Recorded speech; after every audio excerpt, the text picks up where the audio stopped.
This is Nick from Spring Vapor, and I am here sitting with Elaine Keller, which is the president of CASAA, and I would like to ask you a few questions if that's okay for you. That'd be fun. Great. We are actually in Houston right now, and she is attending the SRNT conference. Okay. And so what have you learned over the last several days?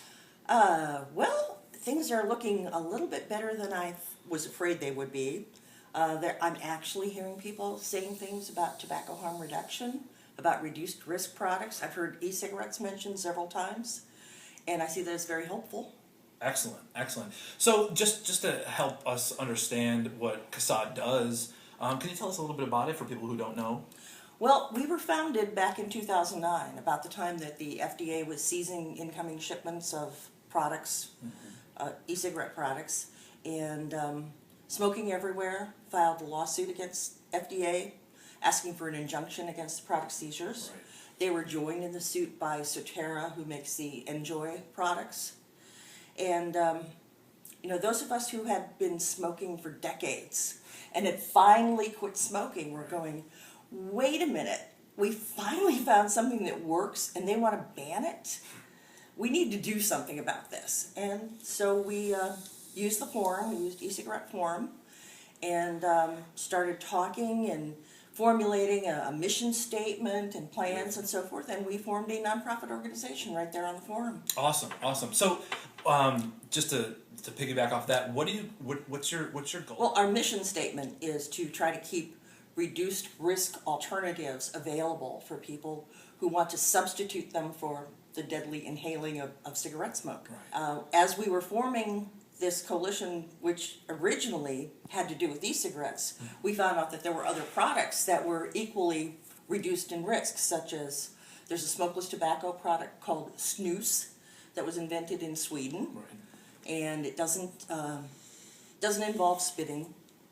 It's a moist form of snuff that comes in a little like a tea bag type of pouch that you put in your upper lip or between your lip and your gum. Right, similar to the bandits that they have for skull, but Right. not actually tobacco, or? Yeah, there's tobacco in them. It's a Okay. finely ground, moist stuff. Gotcha.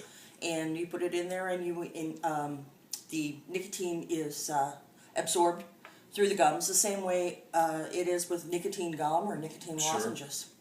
So it works the same way, and those are reduced risk too. And so we decided whatever works is what we're. So you guys are attacking it attracted from all available. angles, not just We are. the e-cigarette. Mhm. That's all. I would assume you're using an e-cigarette right now. I would assume that you were an ex-smoker. Well, I was a smoker until I switched to the e-cigarette. Okay. That was the thing that finally got me off of the last 10 cigarettes. Absolutely, and I think this is, one of the main things people want to hear about it. How are you feeling? Like, how do you feel now that you are not a smoker anymore? Well, number one, I'm not kept awake at night by wheezing. Number two, I've lost what they call in polite company the productive morning cough. Right. And three, the thing that I'm most thrilled about is that I can laugh out loud without going into an embarrassing coughing jag. Awesome. I know on a personal note, I went to a new doctor about 8 or 9 months ago, and did a complete check and a physical, and I asked him how my lungs sounded, and of course this doctor doesn't know me from Adam, and he said they sound fine, and that's when I broke the news that I actually was a smoker for 20 years. Wow. And upwards of 2 packs a day in my last 6 or 7 years. So it's me personally, and it sounds like you have the same situation. It's been a blessing. Yeah. It's been an absolute blessing. My lungs love it. Absolutely, absolutely. And I know that they were having some issues in Vermont with a proposed ban for the e-cigarette. What can you tell me about what's going on with that right now?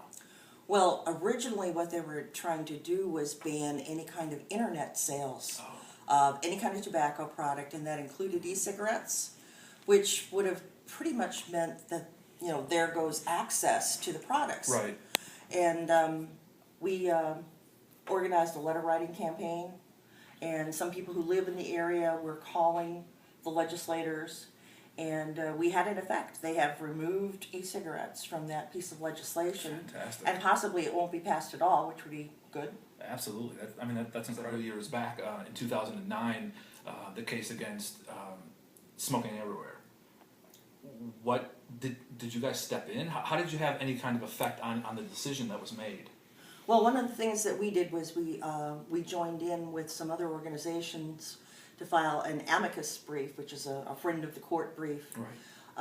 And I wrote a personal letter to Judge Leon. I don't know if he reads personal letters from the public, but I explained how when the FDA said smoking cessation, they were talking about treatment for nicotine addiction, and that these products weren't intended for that. They were intended to be a replacement Substitute. for smoking, a substitute Right. for smoking. So Judge Leon found in favor of smoking everywhere and enjoy and granted the injunction.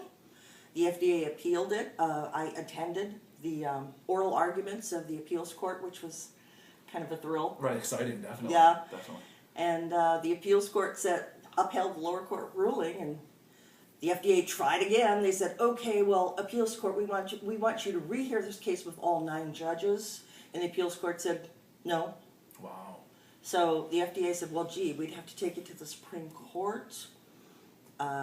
Let's just cut our losses. Do we have bigger fish to fry at the moment? Yeah, absolutely. And then as far as politics goes, you know that, of course you know, but Arnold Schwarzenegger, when he was in office, he decided that he was going to veto their attempt in California to rid the Californians of the e-cigarette because Right. it's their choice. And that's what it really boils down to, in my eyes, and I think in amongst the, probably several million people now are using the e-cigarette. I think so, yeah. Yeah, it's all about freedom of choice, and if you're going to insist that I use this product that we all know is going to be harmful to us, which is a cigarette, Smoking, yeah. how are you to tell us that if we want to better ourselves and better the effect of our own bodies, that you can't do that? It's kind of amazing. So tell me, as far as what you foresee in the future with the e-cigarette industry, is there really any way to stop this huge snowball that's rolling down a hill and the velocity is picking up every day? I think we've finally reached a critical mass where it's going to be impossible to totally stop the product. I think we're going to see attempts to perhaps over-regulate it, and if that kind of attempt is made, we're going to be there testifying in FDA public hearings, Right. doing petitions, letter writing campaigns, whatever it takes. Absolutely. To try to keep these effective. That sounds like a plan. And let's keep on the topic of CASAA. What can the average person do to unite with this, to agree with what's going on, to jump on board with CASAA? Well, join CASAA. Just go to our website and click the button to join the organization. We send out emailings to alert people when something's going on. We send out monthly newsletters.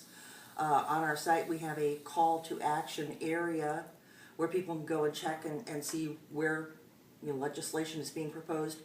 And don't stop with your own local area, because any law that's being proposed in some other area is going to serve as a model for your place. Absolutely. So join in there, and even if you don't live in New York, if there's a problem in New York, write to whoever's, the powers that be to try to fight these things. That's awesome. I know personally that I'm going to go ahead and do what I can to do my share, and I definitely urge everybody that's watching or anybody that's interested to go ahead and join as well. I think that the more members strong, that just tightens the link in the chain. So that's awesome. What do you see in the future? Just to wrap this up, what do you see in the future for the electronic cigarette industry? Well, the interesting thing was I heard in the SR&T meetings today, the guess was made that within 10 years, the combustible cigarette that we all know, the tobacco cigarette, may be gone from the market. And one of the researchers was saying that he could see the e-cigarette having a big part in replacing that, and I think that would be wonderful. That's really good news. Yeah. That's really good news. We both feel the health differences from stopping smoking tobacco cigarettes. Right. We see that the cost. The cost is a huge thing as well, and it's nice to see people get together for a worthy cause, as opposed to just every man for themselves. Where things are really starting to unify, and it makes me proud. Mm-hmm. And I think from the bottom of my heart, and I know everybody watching, that we want to give you a huge thank you for continuing the fight for us to be able to keep choosing what we do. My pleasure. Yeah, absolutely. Thank you for watching. I hope you enjoyed it.